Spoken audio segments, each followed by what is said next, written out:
Hi guys, welcome back. അപ്പോൾ ഇന്ന് ഞാൻ ഭയങ്കര എക്സൈറ്റഡ് ആണ്. കാരണം നമ്മൾ ഈ ഒരു ഏരിയ മേക്ക് ഓവർ ചെയ്തെടുക്കുകയാണ്. ഇപ്പോൾ ഉള്ള വീഡിയോസ് ഒക്കെ കാണുന്നവർക്ക് അറിയാം, ഞാനിപ്പോൾ ഈ ഒരു ഏരിയയിൽ നിന്നാണ് വീഡിയോസ് ഒക്കെ ഷൂട്ട് ചെയ്യാറ്. അപ്സ്റ്റെയറിലുള്ള ഈ ഒരു ഏരിയ വെറുതെ ഇട്ടേക്കാണ്, പ്രത്യേകിച്ച് ഒന്നും ഉണ്ടാവാറില്ല. ഇവിടെയാണെങ്കിൽ എപ്പോഴും നല്ല ലൈറ്റ് ഉണ്ടാവാറുണ്ട്. സൈഡിലെ വിൻഡോ ഒക്കെ ഓപ്പൺ ചെയ്താൽ നല്ല വെളിച്ചം ഉണ്ടാവും. അപ്പം ഞാൻ വിചാരിച്ചു ഇവിടെ ഒരു ഡെസ്ക് ഒക്കെ സെറ്റ് ചെയ്ത് വീഡിയോ എടുക്കാൻ ഒരു സ്പേസ് ക്രിയേറ്റ് ചെയ്താലോ എന്ന്. എന്തായാലും ഞാനിവിടെ ക്ലീൻ ചെയ്തിട്ട് ഡെസ്ക് ഒക്കെ സെറ്റ് ചെയ്യാൻ നോക്കുകയാണ്. ആ സമയത്ത് നമുക്ക് ഇതിന്റെ ബാക്ക് സ്റ്റോറി കാര്യങ്ങളൊക്കെ പറയാം. ഇത് ഒരു കൈൻഡ് ഓഫ് സ്റ്റുഡിയോ സെറ്റപ്പ് തന്നെയാണ്. ലൈക്ക് അങ്ങനത്തെ സ്റ്റുഡിയോ സെറ്റപ്പ് അല്ല, പക്ഷേ എന്റെ മൈൻഡിൽ ഇതൊരു സ്റ്റുഡിയോ സെറ്റപ്പ് ആണ്. അതുകൊണ്ട് ഈ ഒരു സ്പേസിന് ഞാൻ എന്റെ സ്റ്റുഡിയോ എന്നാണ് വിളിക്കുക. ഞാൻ യൂട്യൂബ് സ്റ്റാർട്ട് ചെയ്യുന്നതിന്റെ മുന്നേ തന്നെ ഇൻസ്റ്റഗ്രാമിലായാലൊക്കെ ചില കൊളാബ്സ് ഒക്കെ കിട്ടും. അപ്പോഴൊന്നും എന്റെ റൂമിൽ ഒരു ടേബിൾ ഒന്നും ഉണ്ടായിരുന്നില്ല. ടേബിളൊക്കെ നമ്മൾ യൂട്യൂബ് സ്റ്റാർട്ട് ചെയ്തതിന് ശേഷമാണ് വാങ്ങിച്ചത്. അതുവരെ ഞാനൊരു വെള്ള ടൈലിന്റെ പീസ് യൂസ് ചെയ്തിട്ടാണ് വീഡിയോസ് ഒക്കെ എടുക്കാറ്. അത് കാണാനാണെങ്കിൽ ഒരു ഡെസ്കിന്റെ സെറ്റപ്പ് ഒക്കെ ഉണ്ടാവാറുണ്ട്. അത് കഴിഞ്ഞ് നമ്മൾ റൂമിലേക്ക് ഒരു ടേബിളൊക്കെ വാങ്ങി സെറ്റ് ചെയ്തെടുക്കുകയും ചെയ്തിട്ടുണ്ട്. ഈ വീഡിയോസ് എടുക്കുന്ന ക്രിയേറ്റേഴ്സിനൊക്കെ ചിലപ്പോൾ ഇത് റിലേറ്റബിൾ ആവും. നമ്മൾ ഒരു വീഡിയോ അല്ലെങ്കിൽ ഒരു 30 സെക്കൻഡിന്റെ വീഡിയോ എടുക്കുമ്പോഴേക്കും നമ്മൾ റൂം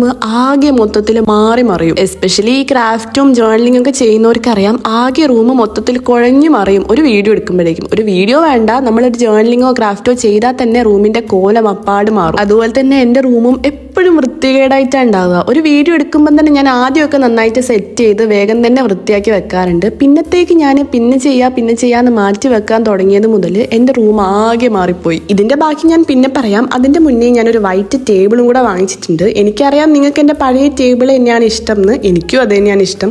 പക്ഷേ പ്രൈസ് നോക്കുമ്പം ഇതിന് 1500 റുപ്പീസ് കുറവാ. അതായത് എന്റെ ആ ടേബിളിനേക്കാളും പ്രൈസ് കുറവാണ് ഇതിന്. അതുകൊണ്ടാണ് ഞാൻ ഇത് വാങ്ങിച്ചത്. ഇത് രണ്ടുപേര് സെറ്റ് ചെയ്താൽ 45 മിനിറ്റ് കൊണ്ട് കഴിയും എന്നാണ് അതിൽ എഴുതിയിട്ടുള്ളത്. പക്ഷെ ഇത് ഞാൻ ഒറ്റൊരാള് എത്രയോ മണിക്കൂർ എടുത്തിട്ടാണ് സെറ്റ് ചെയ്തത്. കുറെയൊക്കെ എന്നോട് തെറ്റിപ്പോയിട്ടുണ്ട്. അതൊക്കെ വീണ്ടും അഴിച്ചെടുത്ത് അങ്ങനെ സെറ്റ് ചെയ്തെടുത്തതാണ് ഈ ഒരു ടേബിൾ. ഇതിന് അണ്ടർ 2000 ആണ് റേറ്റ് വരുന്നത്. എനിക്ക് തോന്നുന്നു 1900 സംതിങ് അങ്ങനെയൊക്കെയാ വന്നത്. ഇനി നമുക്ക് കഥേന്റെ ബാക്കി പറയാം. അങ്ങനെ റൂമൊക്കെ ആകെ കൊളായിട്ട് അങ്ങനെയായി പോവാറുണ്ട്. അപ്പൊ എനിക്ക് മൈൻഡിൽ ഒരു സ്റ്റുഡിയോ സെറ്റപ്പ് പോലെ മേലെ ചെയ്താലോ എന്ന് വന്നിട്ടുണ്ടായിരുന്നു. പക്ഷെ യൂട്യൂബ് ഒന്നും ഞാൻ അത്ര സീരിയസ് ആയിട്ട് എടുക്കാറില്ല. വെറുതെ എന്തിനാ പൈസ മുടക്കി ചെയ്യുന്നത്. ബൈ ചാൻസ് ഇതൊക്കെ സെറ്റ് ചെയ്ത് ഒരു ടൈമിൽ എനിക്കിത് നിർത്താന്നൊക്കെ തോന്നി നിർത്തിയിട്ടുണ്ടെങ്കിൽ ആകെ വെറുതെ ആയി പോകില്ലെന്ന് വിചാരിച്ചിട്ട് ഞാൻ ആ ഒരു സംഭവം മനസ്സിൽ നിന്ന് വിട്ടു കളഞ്ഞു. അങ്ങനെ കുറെ കഴിഞ്ഞ് ഇപ്പൊ അടുത്ത് എനിക്ക് വെറുതെ ഈ ഒരു ആഗ്രഹം വീണ്ടും വന്നു. കാരണം ഞാൻ ഇപ്പം വീഡിയോസ് ജേർണലിംഗ് ഒക്കെ ചെയ്യാൻ സ്റ്റാർട്ട് ചെയ്തപ്പം ആകെ വീണ്ടും മൊത്തത്തിൽ കൊളായി. എന്നാൽ ഇങ്ങനെ ഒരു സ്റ്റുഡിയോ സെറ്റപ്പ് പോലെ ചെയ്തിട്ടുണ്ടെങ്കിൽ നന്നാവുമെന്ന് വീണ്ടും തോന്നി. അപ്പൊ എനിക്കൊരു ഐഡിയ തോന്നി. ഞാൻ എന്നോട് തന്നെ ഒരു ചലഞ്ച് വെച്ചാലോ എന്ന് ആലോചിച്ചു. ലൈക്ക് ഞാൻ യൂട്യൂബിൽ തീരെ കൺസിസ്റ്റന്റ് അല്ല. കൺസിസ്റ്റന്റ് ആവണം എന്നൊക്കെ ഉണ്ടെങ്കിലും ഞാൻ ഇടയ്ക്കൊക്കെ മടിച്ചു കളയും. അപ്പൊ ഞാൻ വിചാരിച്ചു എത്രയൊക്കെ തിരക്കാണെങ്കിലും യൂട്യൂബിൽ കൺസിസ്റ്റന്റ് ആവുക. ഒരു 1 മന്ത് നന്നായിട്ട് കൺസിസ്റ്റന്റ് ആയിട്ട് വീഡിയോസ് ഒക്കെ അപ്ലോഡ് ചെയ്യാം. ഞാൻ മനസ്സിൽ ഉദ്ദേശിച്ച ഒരു സബ്സ്ക്രൈബർ കൗണ്ട് വരെ എങ്ങനെയെങ്കിലും കഷ്ടപ്പെട്ട് എത്തിക്കുക. അങ്ങനെ എത്തിച്ചിട്ടുണ്ടെങ്കിൽ എന്തായാലും ഒരു ടേബിൾ വാങ്ങിക്കാം. അങ്ങനെ ഇത് മൈൻഡിൽ വെച്ചു. ഇപ്പൊ എനിക്ക് 23 വയസ്സായി. എന്റെ ഇത്രയും വർഷത്തിന്റെ ഇടയ്ക്ക് ഞാൻ ഇതുവരെ ഇത്രയും കൺസിസ്റ്റന്റ് ആയിട്ടും പാഷനേറ്റ് ആയിട്ടും ഹാർഡ് വർക്ക് ചെയ്തിട്ടും ഒരു സംഭവം ചെയ്തിട്ടില്ല. ഈവൻ 10ാം ക്ലാസ് ആയാലും +2 ആയാൽ പോലും ഞാൻ ഇങ്ങനെ ഇരുന്ന് പഠിച്ചിട്ടുമില്ല. ഒരു സംഭവം ഇത്ര ഇതായിട്ട് ചെയ്തിട്ടുമില്ല. 3 ഷോർട്സ് ഒക്കെ ഇട്ട ദിവസം വരെ ഉണ്ട്. ചിലര് വിചാരിക്കും ഈ 1 മിനിറ്റിന്റെ ഷോർട്സ് ഡെയിലി ഇടുന്നതാണോ ഇത്ര വലിയ കാര്യം എന്ന്. എനിക്ക് വലിയ കാര്യമാണ്. കാരണം ഒരിക്കലും എനിക്ക് ഈ ഒരു കൺസിസ്റ്റൻസി കിട്ടിയിട്ടേ ഇല്ല. എത്ര മനസ്സിൽ വിചാരിച്ചിട്ടും ഈ ഒരു കൺസിസ്റ്റൻസി എനിക്ക് ഇതുവരെ വന്നിട്ടില്ല. അതുകൊണ്ട് തന്നെ ഇതെനിക്ക് വലിയൊരു കാര്യമാണ്. നമ്മളിപ്പോൾ 50K+ സബ്സ്ക്രൈബേഴ്സ് ആയിട്ടുണ്ട്. അറൌണ്ട് 53 ഒക്കെ ആയിട്ടുണ്ട്. സത്യം പറഞ്ഞാൽ ഞാൻ നല്ല പ്രൗഡാണ്. അതിലുപരി ഞാൻ ഭയങ്കര ഗ്രേറ്റ്ഫുൾ ആണ് നിങ്ങളോടൊക്കെ. എന്നെ സപ്പോർട്ട് ചെയ്ത് ഇവിടം വരെ എത്തിച്ച നിങ്ങൾക്ക് എല്ലാവർക്കും എ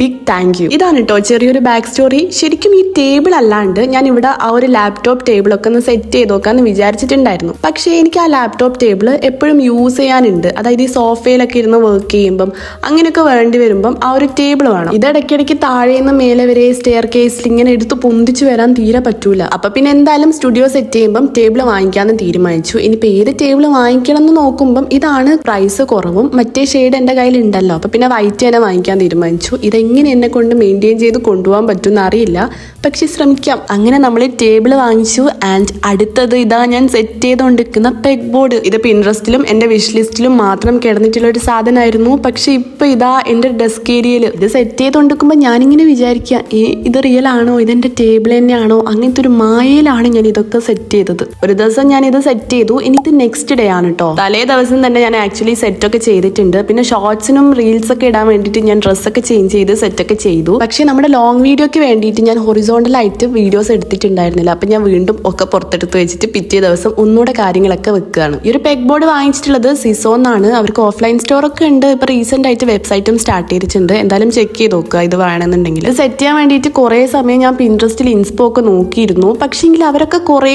സാധനങ്ങൾ വെച്ചിട്ട് ഡെക്കറേറ്റ് ചെയ്തു. പക്ഷെ എൻ്റെ കയ്യിൽ അത്രയും സാധനങ്ങളൊന്നുമില്ല. അതുകൊണ്ട് കയ്യിലുള്ള സാധനങ്ങളൊക്കെ തപ്പിപ്പിടിച്ച് അവിടെയൊക്കെ വെച്ച് ഒരു മിനിമൽ ആയിട്ട് ഡെക്കറേറ്റ് ചെയ്തത് മിനിമൽ ആയിട്ടാണെങ്കിലും ഫൈനൽ ലുക്ക് എനിക്ക് നന്നായിട്ട് ഇഷ്ടപ്പെട്ടിട്ടുണ്ട്. അതുപോലെ തന്നെ ഷോർട്സ് ഇട്ട സമയത്തും കുറെ പേര് നല്ല അഭിപ്രായം പറഞ്ഞിട്ടുമുണ്ട്. ഇവിടെ ഞാൻ ഈ ഒരു നോട്ട്ബുക്കും കുറച്ച് സ്റ്റിക്കേഴ്സും വെക്കാന്ന് വിചാരിച്ചു. ഈ സ്റ്റിക്കേഴ്സ് ഞാൻ യൂസ് ചെയ്യാൻ വേണ്ടിയിട്ടാണ് പ്രിന്റ് എടുത്തതെങ്കിലും അതെനിക്ക് കട്ട് ചെയ്ത് യൂസ് ചെയ്യാൻ തോന്നുന്നില്ല. ഇവിടെ ഡെക്കറേറ്റ് ചെയ്യാനാണെങ്കിലും ജേർണലിങ്ങിനൊക്കെ യൂസ് ചെയ്യുന്ന കുറെ സാധനങ്ങളൊക്കെ ജേർണൽസ് എന്നാണ്. ഈ ഒരു ക്ലോക്ക് ഇവിടെ അടുത്തുള്ള ഒരു ഷോപ്പിൽ നിന്ന് കുറെ മുന്നേ വാങ്ങിച്ചതാ. ഈ ഒരു പ്ലാന്റ് ആണെങ്കിലും ഫേക്ക് ആണ്. ഇവിടെ അടുത്തുനിന്ന് ഒരു ഷോപ്പിൽ നിന്ന് വാങ്ങിച്ചതാ. പെഗ് ബോർഡിന്റെ ഇൻസ്പോ നോക്കിയ സമയത്ത് എന്തെങ്കിലും ഒരു പ്ലാന്റ് അവിടെ എവിടെയായിട്ട് വെക്കുന്നുണ്ട്. അതുകൊണ്ട് എനിക്ക് ഇത് വേണമെന്ന് നിർബന്ധമായിരുന്നു. ഇനി നമ്മുടെ ആ ഒരു ടേബിൾ ലാമ്പും കൂടെ ആഡ് ചെയ്ത് കൊടുക്കുന്നുണ്ട്. പക്ഷെ ഇതും കൂടെ വെച്ചപ്പോൾ എനിക്ക് ആകെ മൊത്തത്തിൽ ക്ലസ്റ്റേർഡ് ആയോ എന്നൊരു ഡൗട്ട് ഉണ്ടായിരുന്നു. ഇത് സെറ്റ് ചെയ്യുന്ന സമയത്ത് കറണ്ട് ഇല്ല. അതാണ് ഞാൻ സ്വിച്ച് ഇട്ടിട്ടും ലൈറ്റ് കത്താത്തത്. ക്ലസ്റ്റേർഡ് ആയ പോലെ തോന്നിയോണ്ട് ഞാൻ വിചാരിച്ചു ഇവിടെ നമ്മുടെ വാഷി ടേപ്പിന്റെ സ്റ്റാൻഡ് വെച്ചാൽ എങ്ങനെ ഉണ്ടാവുന്നു. എനിക്ക് ഇതും കൂടെ ആഡ് ചെയ്യണമെന്നുണ്ട്. പക്ഷെങ്കിൽ ഇതും അതും രണ്ടും നടക്കുന്നില്ല. ഇതും അതും മീൻസ് ഈ ഒരു സ്റ്റാൻഡും ആ ഒരു പ്ലാന്ററും. ആ ഒരു പ്ലാന്റർ എനിക്ക് ഇവിടെ വേണമെന്ന് നിർബന്ധമാണ്. കാരണം അതും കൂടെ വെക്കുമ്പോഴാണ് ഒരു ലുക്ക് കിട്ടുന്നത്.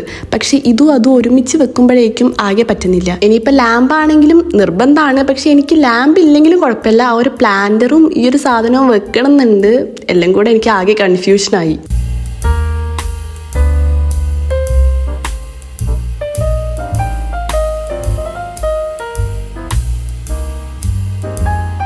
ഇനി നമ്മുടെ ലില്ലിയൊക്കെ വെച്ചാൽ എങ്ങനെ ഉണ്ടാവുമെന്ന് നോക്കിയിട്ടുണ്ടായിരുന്നു. പക്ഷേ കുഴപ്പമൊന്നുമില്ല. എന്നാലും എനിക്കൊരു ഗ്രീൻ ടച്ച് കൊടുക്കാനാണ് താല്പര്യം.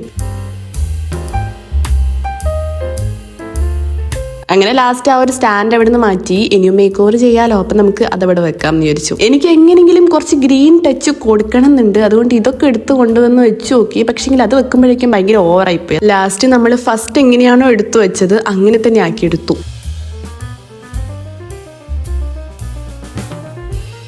ടേബിൾ കുറേ സമയം എടുത്ത് സെറ്റ് ചെയ്തിട്ടുണ്ടെങ്കിലും ഒരു ആട്ടം ഉണ്ടായിരുന്നു. ഞാൻ വിചാരിച്ചു ഇനിയിപ്പോൾ ടേബിളിൻ്റെ കുഴപ്പമായിരിക്കും. നോക്കുമ്പോൾ ടേബിളിൻ്റെ കുഴപ്പമല്ല. അത് ഞാൻ സ്ക്രൂ ടൈറ്റ് ചെയ്തിട്ടില്ലായിരുന്നു. അതൊക്കെ ഒന്ന് ടൈറ്റ് ചെയ്ത് കൊടുത്തു. എനിക്ക് കുറച്ച് ജേർണൽ സപ്ലൈസും സ്റ്റിക്കേഴ്സും വാഷി ടേപ്പും ഒക്കെ ഉണ്ടായിരുന്നു. അതൊക്കെ ഒന്ന് ഓർഗനൈസ് ചെയ്തിട്ട് സൈഡിലായിട്ട് ഒരു കാർട്ടിൽ എടുത്ത് വെക്കുക, അല്ലെങ്കിൽ ടേബിളിൻ്റെ താഴെയായിട്ടുള്ള സ്പേസിൽ വെക്കാമെന്ന് വിചാരിച്ച് അതൊക്കെ ഒന്ന് ഓർഗനൈസ് ചെയ്ത് എടുത്ത് വെക്കുകയാണ്.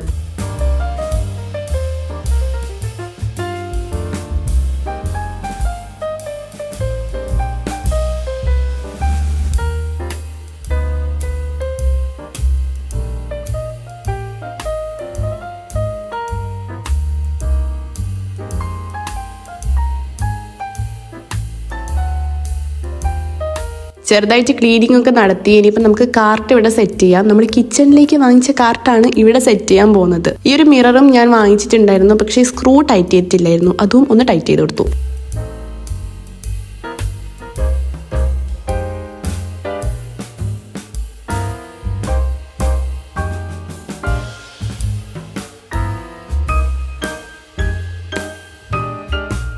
ആ ഒരു കാർട്ടിലായിട്ട് കുറച്ച് സ്കെച്ച് പെൻസും ബുക്സും അതുപോലെ തന്നെ മിറർ ബോളും ക്യാൻഡിലും ഒക്കെ വെച്ചിട്ട് ഡെക്കറേറ്റ് ചെയ്തു. താഴത്തെ സ്പേസിൽ ജേർണലിങ്ങിന് യൂസ് ചെയ്യുന്ന സ്റ്റിക്കേഴ്സും വാഷി ടേപ്പും ആൽഫബറ്റ് സ്റ്റാമ്പ്സും അങ്ങനത്തെ കുറച്ച് കാര്യങ്ങളൊക്കെ വെച്ചിട്ട് ഓർഗനൈസ് ചെയ്തെടുക്കുകയും ചെയ്തു.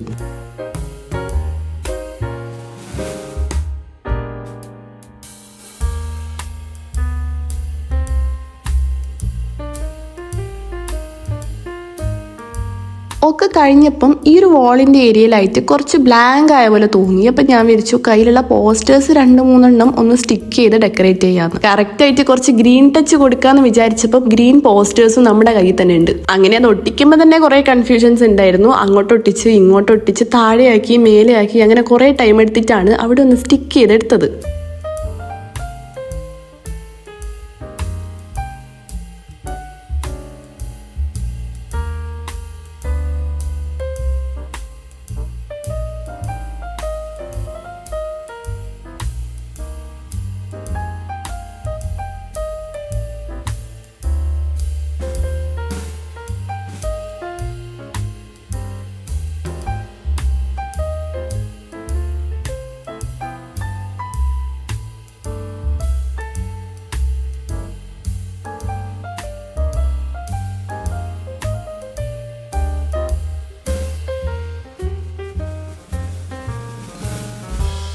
ആൻഡ് ഫൈനലി ഇതാണ് നമ്മുടെ ഡെസ്ക് സെറ്റപ്പ്. എങ്ങനെയുണ്ട്? എനിക്ക് നന്നായിട്ട് ഇഷ്ടമായി. ഇനിയും കുറേ കാര്യങ്ങൾ ആഡ് ചെയ്യണോ ഒന്നും എനിക്കറിയില്ല, പക്ഷേ ഈ ഒരു സെറ്റപ്പ് എനിക്ക് നല്ലോണം ഇഷ്ടമായിട്ടുണ്ട്.